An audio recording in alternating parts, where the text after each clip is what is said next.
বেগুন সুন্দরী দেখুন গ্রেভিটা রেডি হয়ে গেছে। আমি এবার বেগুনগুলো ছেড়ে দেবো।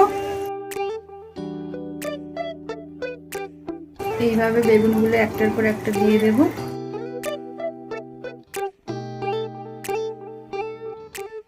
গ্রেভিটা বেগুন অনুযায়ী আপনারা জল দেবেন, যাতে এটা একটু গাঢ় হয়, পাতলা না হয়, সেই বুঝে জলটা দেবেন।